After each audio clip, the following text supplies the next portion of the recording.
Detik-detik wanita di Lampung lawan begal yang ambil motornya di siang bolong. Seorang ibu rumah tangga, IRT, yang juga pedagang kopi berusaha melawan komplotan pembegal yang berusaha mengambil sepeda motornya. Peristiwa tersebut terekam kamera CCTV dan terjadi pada Minggu, 13 Juli 2025, di Jalan Rabashid, Kecamatan Tanjung Senang. Dalam rekaman video yang diterima, tampak Mutia sedang menuangkan biji kopi ke dalam mesin penggiling sebelum insiden terjadi.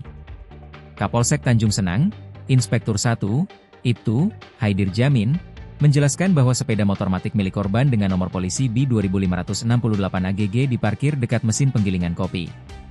Selanjutnya, muncul 4 orang pria yang mengendarai 2 sepeda motor dan berhenti di depan lokasi kejadian, kata Haidir saat dihubungi, Minggu siang.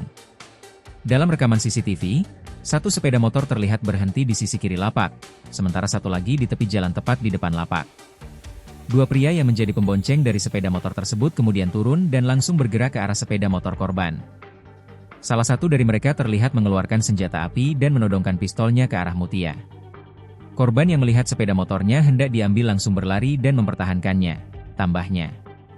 Meskipun dalam keadaan terancam, Mutia tetap berusaha mempertahankan sepeda motornya.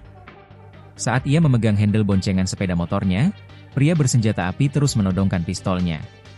Korban lalu didorong hingga terjatuh dan kepalanya membentur aspal, ungkap Haidir.